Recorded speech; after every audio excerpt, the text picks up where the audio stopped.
त्यामुळे ना त्या 3 मुलांकडे बघून असा स्वार्थी विचार करणं नाही जमलं मला. की संध्या सुर्वे सर्वांना माहीत आहे, पण अशा काही गोष्टी असतात ना त्या आपल्या बाजूच्या घरातल्या पण माहीत नसतात. माझ्याकडे वय वर्ष 3 पासून वय वर्ष 70 पर्यंत विद्यार्थी गाणं शिकतायत. श्वास सुरू आहे तोपर्यंत हे सुरूच राहणार. नमस्कार मंडळी, मी अजिता. आजची नवदुर्गा स्त्री शक्ती आहे अखिल भारतीय गांधर्व महाविद्यालयाची प्रथम श्रेणीमध्ये संगीत विशारद झालेली रत्नागिरीची सुकन्या संध्या रवींद्र सुर्वे. नमस्कार मंडळी, आज आपण आलो आहोत रत्नागिरीच्या सुकन्या संगीत विशारद संध्या सुर्वे मॅडम यांच्याकडे. आता तुम्ही म्हणाल संध्या सुर्वे मॅडम कुणाला माहीत नाही, सर्वांना माहीत आहे. पण मुलाखत बघत चला, बऱ्याच वेगळ्या गोष्टी अजून तिच्यामधल्या तुम्हाला समजत जातील. संध्या, आता तू तुझी ओळख करून दे. नमस्कार, मी संध्या सुर्वे. मी संगीत विशारद आहे. MA म्युझिक मी केलंय. शिवाय मी ज्योतिष विशारद आहे आणि हाऊस म्हणून मी संगीत नाटकात काम करते. मस्त. संध्या, मी संध्या म्हणते आहे कारण आपण एकत्र शिकायला होतो. माझी मैत्रीणच आहेस. बाकी तुझ्याबद्दल किती मला अभिमान आणि गर्व आहे हे तुलाही माहीत आहे आणि बऱ्याच लोकांना पण माहिती आहे. मला स्वतःलाही खूप खूप समाधान आहे की माझी मैत्रीण कुठच्या कुठे आज गेली आहे. तर मी तुला विचारते की तुला संगीताची आवड कधी निर्माण झाली? संगीताची आवड खरं तर गर्भावस्थेतच निर्माण झाली. माझ्या आईला गायनाची खूप आवड होती. आईचे वडील तबला वाजवायचे, म्हणजे आजोबा माझे. त्यामुळे तिकडे आईच्या घरी गाणं होतं आणि ती गाणं म्हणायची, हौस म्हणून गाणं म्हणायची. आणि मी गर्भावस्थेत असताना आमच्या शेजारी एक आईच्या गावात अंजरले गाव दापोलीला, तिथे हरिश्चंद्र बुवा सुर्वे म्हणून एक भजनी बुवा होते. तर तिथे आई गाणं म्हणायला जायची. आणि मधुवंती दांडेकर प्रख्यात गायिका ह्या अंजरल्याच्या सासूरवाशी. तर त्या अंजरल्यात आल्या की तिथे त्या बुवांकडे गायला यायच्या. म्हणजे आईला मधुवंती दांडेकरांचं गाणं बऱ्यापैकी ऐकायला मिळालं.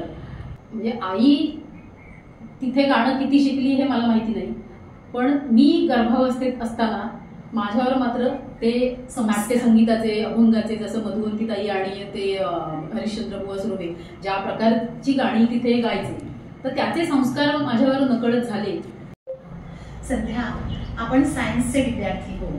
तू संगीताची आवड तुला तुझ्यातली कधी कळली आणि तू ते शिक्षण कधी सुरू केलंस? नाही, आवड पहिल्यापासूनच होती, पण असं झालं की शास्त्रोक्त शिक्षण कुठे झालं नव्हतं. मी म्हटलं मगाशी तसं आजोळी गाण्याचं वातावरण होतं. माझे मामा पण तबला आणि पेटी वाजवायचे. त्यामुळे तबला पेटीवर गाणं कसं म्हणायचं हे मला त्यांच्याकडून शिकायला मिळालं. श्री सुभाष मयेकर आंजरले आणि सुधीर मयेकर आंजरले हे सख्खे भाऊ मामा, तर त्यांच्याकडून मला हे गाणं तबला पेटीवर कसं म्हणायचं हे त्यांनी मला शिकवलं. आणि काय होतं, वडील होते शासकीय सेवेत, त्यामुळे 3-3 वर्षांनी बदली व्हायची. त्यामुळे एका ठिकाणी गाणं शिकणं झालं नाही. जिथे जिथे जो जो गुरु मिळेल तिथे तिथे मी गाणं त्यांच्याकडून शिकत गेले, आत्मसात करत गेले. आणि मग रत्नागिरीत जेव्हा आम्ही स्थिरावलो, घर बांधलं, कॉलेजच्या निमित्ताने मी रत्नागिरीत आले, तेव्हा मला रत्नागिरीतली संगीतप्रेमी मंडळी मिळाली. आणि मग तिथून असं वाटायला लागलं की आता शिकायला हवं, की ती मंडळी शिकलेली होती, आपण कुठे कमी पडतोय असं व्हायला नको, किंवा ते जाणून घ्यायला हवं. मला त्याची आवड होतीच, त्यामुळे मी नकळत क्लासला जायला लागले. सुलभाताई काकतकर रत्नागिरीतल्या त्यावेळेच्या जुन्या जाणत्या गायिका, त्यांच्याकडे मी पहिलं शिक्षण घेतलं. संध्या, तुला संगीताचे क्लास आपण सुरू करावेत असं कधी वाटलं? म्हणजे असं मुद्दाम नाही वाटलं. मी शिकत होते रत्नागिरीतच. रीतसर शिक्षण सुरू झाल्यावर मी विशारदपर्यंत पोहोचले आणि त्यानंतर पुढे कॉलेज पण त्यावेळेला पूर्ण झालं होतं. पुढे काय करायचं असा प्रश्न होता. तर मग माझा रियाज सुरू होताच, पण बराच वेळ रिकामा जात होता आणि आवड होती. घरात सारखं तोंड चालू असायचं. आणि श्री मिलिंद टिकेकर सर, कैलासवासी मिलिंद दादा, मोठे भाऊ माझे ते. अगदी अगदी. तर त्यांच्याही प्रेरणेने मी अनेक कार्यक्रम रत्नागिरीत केले. तर ते एक दिवशी मला म्हणाले का सध्या काय करतेस, तर म्हटलं काही करत नाहीये, नोकरीची आवड नाहीये, कारण की गाण्यामुळे ना तिथे रमत नाही मी. बरोबर, असं मी त्यांना म्हटलं. बरोबर, की एक नोकरी मी चांगली लागलेली सोडली गाण्याच्या आवडीमुळे. बरोबर. तर मग ते म्हणाले मग गाणं सुरू कर, शिकव मुलांना. मी म्हटलं आवडेल मला, पण म्हटलं मला जागा किंवा कोण मुलं माझ्याकडे किती येतील किंवा काय, मला काहीच यातला अनुभव नसल्यामुळे मी पुढे जात नव्हते. तर त्यांनी मला पुढे ढकललं म्हटलंच तरी चालेल, की कशाला नोकरी तुला हवीच कशाला, तुला आवड नाही आहे आणि नकोच, हे आहे हे शिकवायला लाग, असं मला ते म्हणाले. तर म्हटलं मला जागा नाही आहे किंवा मला जसं पाठबळ घरून हवं आहे तसं नाही आहे. तर ते मला म्हणाले ही माझी जागा आहे, ती वापरायला लाग. म्हटलं मुलं ॲडव्हर्टाईज वगैरे काही करू नको, ॲडव्हर्टाईज वगैरे मी सगळं बघतो, उद्यापासून इथे ये. आणि त्यांनी अक्षरशः फाटक हायस्कूलमधली एक बॅच त्या पालकांना भेटून सांगितलं की असा असा क्लास सुरू होतोय, संध्याताई शिकवणार आहे तिथे, तर या मुलांना तिच्याकडे क्लासला घालायचं अशी ग्रेट ऑर्डर होती. आणि त्यांची तेवढी पोझिशन होती, त्यांचा तेवढा शब्दाला त्यांच्या मान होता. हा, त्यामुळे ती 5-6 मुलं ज्यांना म्हणजे ज्यांना सर ओळखत होते की यांना ताल सूर आहे, अशीच मुलं त्यांनी माझ्याकडे त्यांच्या आई वडिलांना सांगून माझ्याकडे पाठवली. आणि तिथून मग क्लास सुरू झाला. प्रेरणा मिलिंद टिकेकर सरांनी दिली, जागा पण त्यांनीच दिली, प्रोत्साहन पण सगळं त्यांनीच दिलं. मिलिंद दादा ग्रेट होता. कारण मंडळी, संध्या सुर्वे या फक्त संगीत क्षेत्रातच नव्हे तर संगीत नाटकामध्ये सुद्धा त्यांनी कामं केली आहेत. सांगली येथे संपन्न झालेल्या 56व्या मराठी संगीत राज्य नाट्य स्पर्धेत राधाकृष्ण कलामंच रत्नागिरी निर्मित संगीत स्वरसम्राज्ञी या नाटकाला सांघिक प्रथम क्रमांक प्राप्त होऊन प्रथम पदार्पणातच उत्कृष्ट गायनाचे रौप्य पदक त्यांना प्राप्त झाले आहे. संध्या, मगाशी इंट्रोडक्शन देताना तू सांगितलंस तू ज्योतिष विशारद आहेस, तर त्याबद्दल काय सांगशील? कधी शिकलीस? शिकले म्हणजे आमच्या घरातच असे काही प्रसंग घडले की खूप अडचणी, खूप संकट येत होती, वरचे वरती सुद्धा. बरोबर. आणि माझ्या वडिलांचा यावर विश्वास नव्हता. बरोबर. ते काय म्हणाले, अनन्य भावाने शरण जायचं परमेश्वराला, आपली काय अडचणी, आपल्या काय अडचणी संकट काय असतील ते सांगायचं, करता करता तो त्याच्यावर भरोसा ठेवून आपण सामोरं जायचं, अशी त्यांची एक धारणा होती. पण ना मला, मी आजूबाजूच्या लोकांचं जे बघत होते की जरा काय झालं की चला चालले ज्योतिषांकडे, बरोबर, पत्रिका घेऊन वगैरे, तर मला असं कुतूहल जागृत झालं की हे काय जातात, ते काहीतरी उपाय सांगतात, पुढे काय होणार आहे सांगतात, मग त्याच्यावर तो तोडगा असतो तो करायचा, बरोबर, त्याची फळं त्यांना काय मिळतात, कोणी कोणाला पॉझिटिव्ह मिळतात, कोणाला निगेटिव्ह मिळतात, काय जे काय असेल ते. पण अनेक लोक जातात, कुठेतरी काहीतरी असलं पाहिजे, नक्की, त्याशिवाय हे इतकी लोक जात नाहीत ना, बरोबर. मग मी ते जाणून घ्यायचं ठरवलं. आणि मग आमच्या शेजारी अविनाश फाटक म्हणून आहेत, अतिशय अभ्यासू माणूस आहे ज्योतिष क्षेत्रातला, तर त्यांना म्हटलं मला ज्योतिष शिकायचं आहे. तर त्यांना म्हणजे त्यांनी ते म्हणाले की ज्योतिष शिकणाऱ्या माणसाला आधी तू जर ज्योतिष शिकायची इच्छा प्रदर्शित केलीस तर तुझ्या पत्रिकेत तो योग असला पाहिजे, म्हणून तू इथे आलीस. ग्रेट. म्हणून त्यांनी माझी पत्रिका मागून घेतली आणि बघितलं की गुरुची लग्न स्थानावर दृष्टी, शिक्षण स्थानावर दृष्टी, म्हणाले तू अध्यात्माकडे वळशील आणि ज्योतिषशास्त्र शिकायला तुझी पत्रिका योग्य आहे. आणि मग त्यांनी मला शिकवायला घेतलं. आधी नाही घेतलं, मी गेले आणि मी इच्छा व्यक्त केली म्हणून नाही घेतलं, माझ्या पत्रिकेत त्यांना तसं दिसलं. आणि मग त्यांनी मला शिकवायला सुरुवात केली. बऱ्यापैकी मी त्यांच्याकडे शिक्षण घेतलं. त्याच्यानंतर ना असं मला वाटायला लागलं की आपल्याकडे इतकं शिक्षण घेतलंय तर कुठेतरी डिग्री असावी. डिग्री असावी. अच्छा. मग त्यांना म्हटलं मला परीक्षेला बसायचंय. तर म्हणाले परीक्षेला बसायचं, तर म्हणाले मी काय, माझ्याकडे परीक्षेला बसायची सोय नाही किंवा माझ्याकडे मी त्या दृष्टीने कोणाला शिकवलं नाही परीक्षेला बसवायचंय बघ, तू दुसरं बघ कोणतरी जिथे तुला परीक्षेला बसता येईल. म्हणून मी रत्नागिरीतले डॉक्टर प्रसन्न मुळे, ज्योतिष तज्ञ, त्यांना भेटायला गेले. त्यांना म्हटलं मला शिकायचंय, आता नुसती परीक्षा द्यायला जाण्यापेक्षा मग त्यांच्याकडे शिकावं, प्रत्येकाकडे वेगळं मिळतं ना काहीतरी. म्हणून मी त्यांच्याकडे गेले. तिथेही मी वर्ष दीड वर्ष त्यांचं मार्गदर्शन मी घेतलं, परीक्षा दिली आणि मला डिग्री मिळाली. आणि आता मी स्वयंअध्ययन सुरू आहे, माझा मी अभ्यास करते. मला लोकांच्या पत्रिका गोळा करायला आवडतात, की असं वाटलं की याला ही समस्या आहे किंवा याच्यावर हा प्रसंग आलाय, तर कशामुळे हा प्रसंग आला, कुठले ग्रह याला त्रास देत असतील, असं मला एक कुतूहल जागृत होतं माझ्या मनात. आणि मी त्याची पत्रिका मागून घेते. खूप पत्रिका माझ्याकडे, मी आता संग्रह केलाय पत्रिकांचा, की मला त्याचा अभ्यास होतो. बरोबर, अध्ययन करते मी आता सध्या. गुड. वधूवर मंडळ तू सध्या चालवते आहेस, तू लोकांना खूप या माध्यमातून मदत करते आहेस, त्याबद्दल सांग. या संगीत क्षेत्रात वावरत असताना असं लक्षात आलं की समाजात ना खूप या विवाहाची समस्या आहे, की स्वतःहून विवाह न करणारे वेगळे, पण ज्यांना करायचंय आणि होत नाही अशी लोक खूप मला दिसली. बरोबर. तर असं वाटलं की आपल्या ओळखी आहेत, तर आपण सुचवूया कोणाला, काय म्हणजे एखादी मुलगी चांगली आहे, एखादा मुलगा चांगला आहे, सुचवून बघू. पुढे पत्रिका पसंती सगळे बाकीचं ते बघतील, सुचवायला काय जाते ना. बरोबर. म्हणून सुचवून बघितलं, तर अशी ना ओळखीत एक दोन लग्न जमली. ओळखीत तेव्हा मी रीतसर वधूवर सूचक मंडळ सुरू केलेलं नव्हतं, जमली.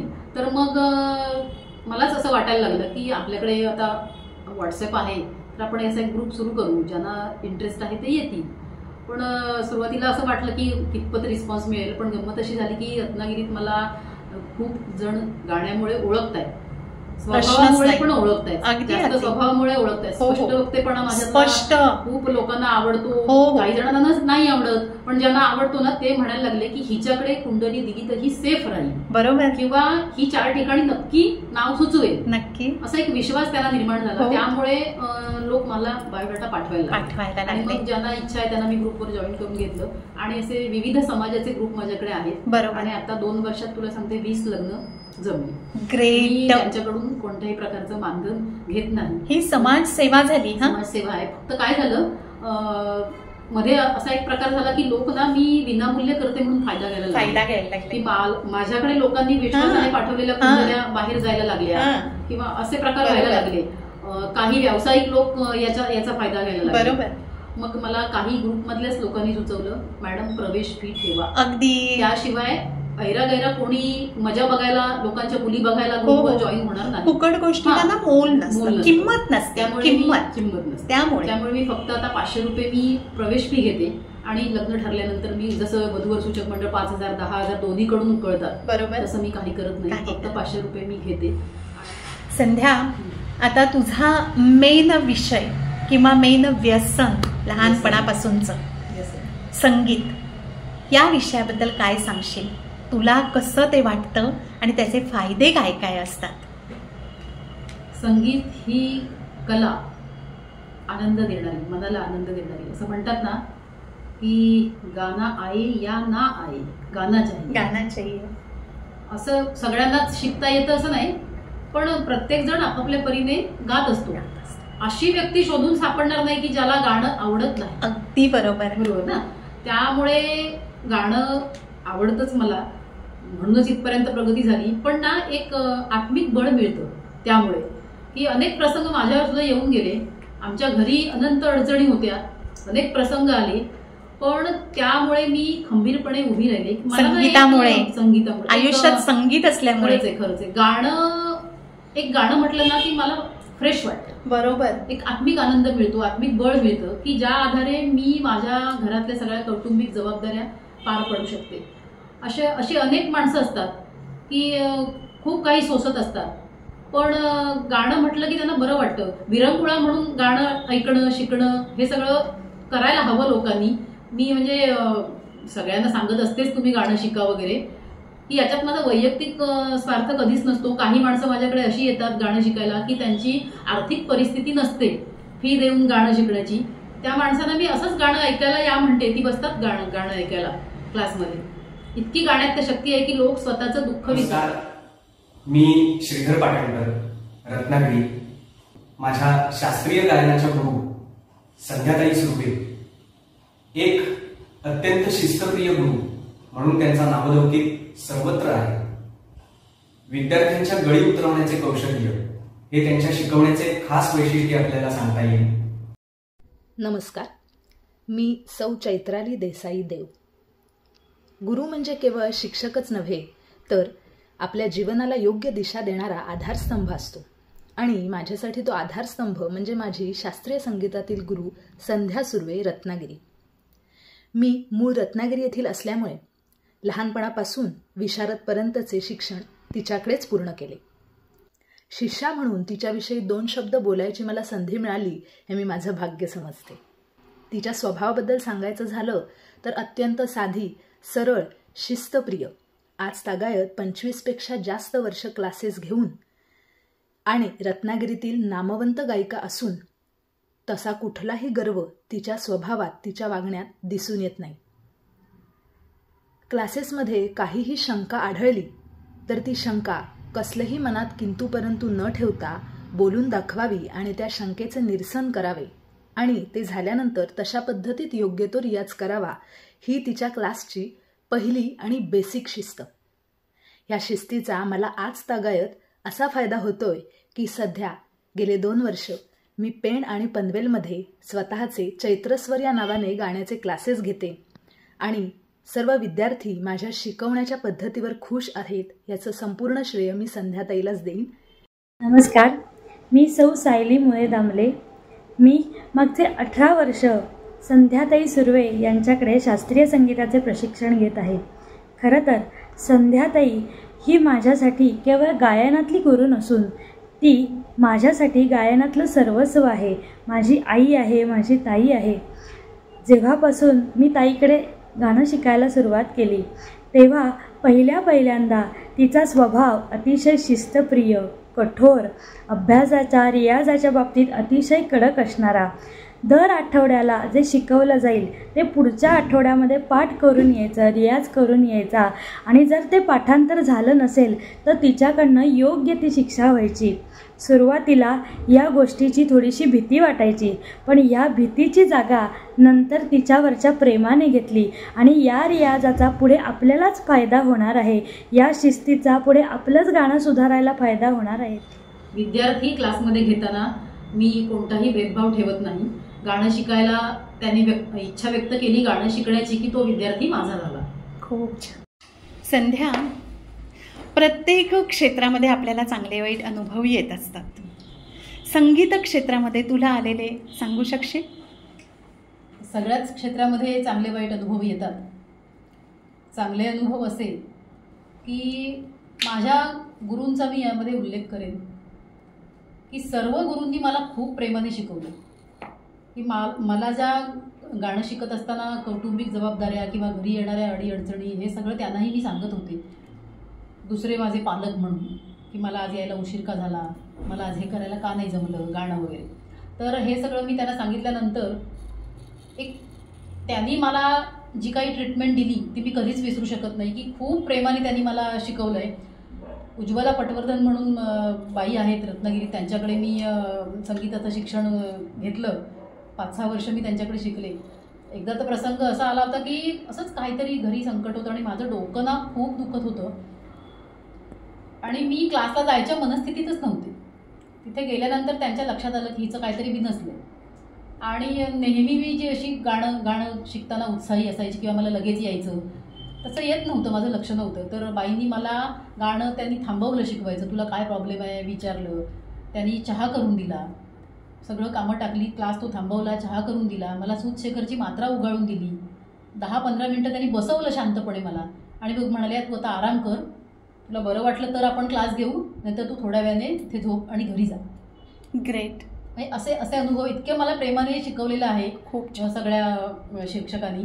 वाईट अनुभव म्हणशील तर काय, जसे चांगले लोक असतात तसे असतात बाकीचे लोक पण वाईट स्वभावाचे असतातच समाजात. बरोबर. वाईट प्रवृत्ती म्हणूया आपण त्याला, की जिथे जिथे तुमची प्रगती झाली हो की काही लोकांना नाही काय बघवत. अगदी बरोबर. नाही ते चालत किंवा नाही सहन होत असं. हो.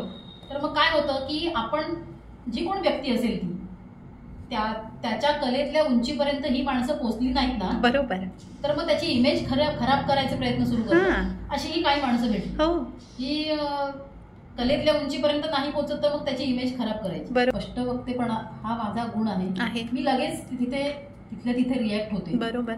त्यामुळे काय होतं की परत बोलताना विचार करतात नक्कीच. नाहीतर मग सहन करत राहिलं ना तर मग ते सुरूच राहतं गॉसिपिंग किंवा काही जे काही असेल ते सुरूच राहतं. मग म्हातारी मेल्याचं दुःख नसतं पण काळ सोकावतं का मला. त्यामुळे लगेच मला बोलायला आवडतं. संध्या, माझी एक पोस्ट खूप सर्वांना आवडली होती. मी लिहिलं होतं असं की एकटी राहणारी स्त्री असते ना ती आक्रमक असते आणि तिला आक्रमक व्हावं लागतं आजूबाजूच्या समाजामुळे. तिच्या बाजूला तिच्या अवतीभोवती ना ती एक कुंपण ठेवते आक्रमकतेचं. का? कुणी जवळ यायचंच नाही, घाबरूनच राहायचं आणि ते अत्यंत गरजेचं असतं. ते तुझ्या भोवती आहे. आकाशवाणीची ती मान्यताप्राप्त गायिका आहे. तसेच आकाशवाणीच्या मान्यताप्राप्त नभोनाट्य कलाकारही आहेत. दूरदर्शनवरील अनेक कार्यक्रमामध्ये तिने सहभाग घेतलेला आहे. अखिल भारतीय गांधर्व महाविद्यालय मंडळ मुंबई यांच्यातर्फे होणाऱ्या शास्त्रीय संगीताच्या परीक्षांसाठीही गेली अनेक वर्ष मान्यताप्राप्त परीक्षक म्हणून त्या काम करत आहेत. अत्यंत शिस्तप्रिय संगीत टीचर म्हणूनच तिची ख्याती आहे. किंबहुना काही पालकांनी माझ्याकडे क्लासला मुलं अशासाठीच घातली की ही करून घेणार त्यांच्याकडे. संध्या, मैत्रीण म्हणून कॉलेजमध्ये आपण एकत्र होतोच, पण त्यानंतर काळाच्या ओघात जास्त घाती भेटी आपल्या झाल्या नाहीत. त्यामुळे विशेष काही माहीत नाही, एक अंदाज असायचा.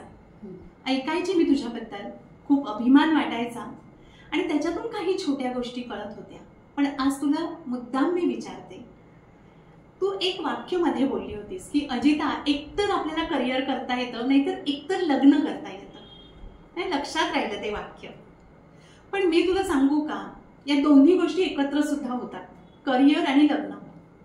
पण काही वेळेला काही माणसं अशासाठी जन्माला येतात की माणसं म्हणून नाही त्यांना जगायचं असतं, त्यांना देव म्हणून जगायचं असतं. त्यांच्याकडून अनेक कार्य होत असतात. तशी तुझ्याकडून होत आहे. काय आहे ती जबाबदारी घ्यावी लागली, मी ती घेतली. काही प्रसंगच आयुष्यात असे आले की माझ्या घरी 2 वर्षात घरातली 2 मुख्य माणसं गेली. माझे वडील गेले आणि त्याच्यानंतर वर्षाने माझी वहिनी गेली, माझी भावाची मिसेस. मोठी मुलगी 3 वर्षाची आणि नंतरची जुळी मुलगा मुलगी. आणि त्यामध्ये ती गेली, आजार झाला तिला, डिलिव्हरीच्या नंतर गेली थोड्या दिवसांनी. तर आई माझी तेव्हा 60-65 वय होतं, वडील गेले होते, भाऊ खचला होता.